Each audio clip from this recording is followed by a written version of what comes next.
एक सरकार का संचार सारथी ऐप को प्रीलोड की अनिवार्यता को लेकर एक आदेश, तो कहीं ना कहीं ये जो एक अधिकार है निजता का, उस पे कोई बड़ा प्रहार तो नहीं है?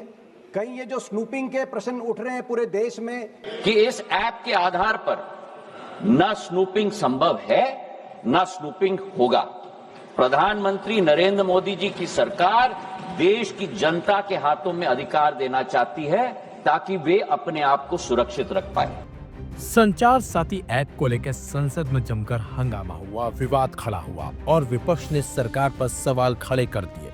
यही वजह है कि सरकार को बैकफुट पर कहीं न कहीं आना पड़ गया है। जी हाँ, केंद्र सरकार ने भारी विरोध और गोपनीयता संबंधी चिंताओं के बाद मोबाइल निर्माता कंपनियों के लिए संचार साथी ऐप की प्री इंस्टॉलेशन अनिवार्यता को अब खत्म कर दिया है। सरकार ने कहा है कि ऐप साइबर सुरक्षा के लिए महत्वपूर्ण है और नागरिकों की सुरक्षा करता है। यूजर्स इसे कभी भी अनइंस्टॉल अपने आप कर सकते हैं। केंद्र सरकार का कहना है कि संचार साथी ऐप को सभी स्मार्टफोन्स में प्री इंस्टॉल करना अनिवार्य नहीं है।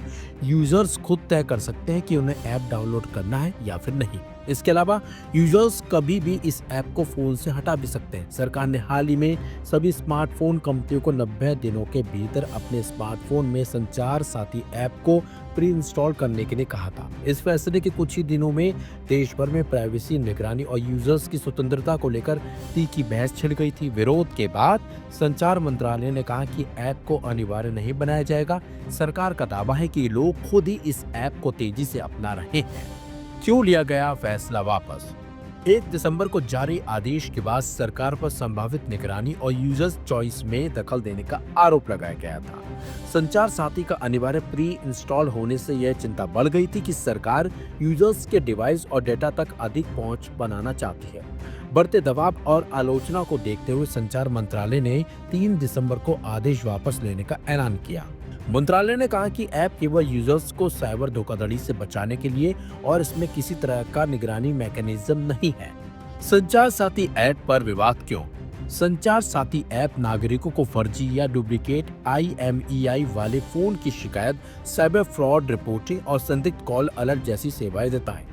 DOT ने सुरक्षा कारणों से इसे सभी नए स्मार्टफोन्स में मार्च 2026 से प्री इंस्टॉल करने का निर्देश दिया था। विवाद इसलिए बढ़ा क्योंकि कई विशेषज्ञों का मानना है कि किसी भी ऐप को सरकार द्वारा अनिवार्य बनाना यूजर की आजादी और प्राइवेसी के खिलाफ है। विपक्ष ने इसे संभावित सर्विलांस टूल बनाकर सवाल उठाए थे। यूजर्स कर सकेंगे इंस्टॉल या अनइंस्टॉल।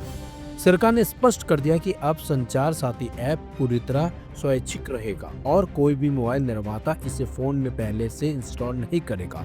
यूजर्स चाहे तो इसे डाउनलोड कर सकते हैं, चाहे तो हटा भी सकते हैं। मंत्रालय का साफ साफ कहना है कि यह ऐप केवल सुरक्षा और फ्रॉड रोकथाम के लिए है और इसका कोई अन्य छिपा हुआ उद्देश्य नहीं है। आदेश वापस लेने से प्राइवेसी को लेकर उठ रहे सवालों पर फिलहाल विराम लग गया है कि हम लोग हर एक नागरिक को वो चॉइस दें, क्योंकि ऐप फोन पे है इसका मतलब नहीं है कि वो ऑटोमेटिकली ऑपरेट हो जाएगा। जब तक मैं उपभोक्ता के रूप में उसमें रजिस्टर ना करूं तब तक वो ऑपरेट नहीं होगा। और मैं उपभोक्ता के आधार पर, जैसे मेरे फोन पर सर ढेर सारे ऐप्स होते हैं, मैं उस ऐप को भी दबा के मैं डिलीट कर सकता हूं।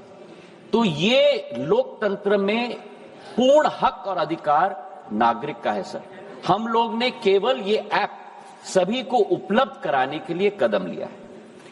लेकिन फिर भी मैं सदन के पटल पे भी कहना चाहता हूं, हमारा कोई हट नहीं। इसकी सफलता का प्रयोग जनता के आधार पर हुआ है। फीडबैक हमें मिलेगा, उस फीडबैक के आधार पर अगर उस ऑर्डर में भी हम लोगों को कोई चेंज लाना है, उसके लिए भी हम लोग तैयार हैं। ये मैं अवश्य कहना चाहता हूं कि इस ऐप के आधार पर न स्नूपिंग संभव है न स्नूपिंग होगा। प्रधानमंत्री नरेंद्र मोदी जी की सरकार देश की जनता के हाथों में अधिकार देना चाहती है ताकि वे अपने आप को सुरक्षित रख पाए।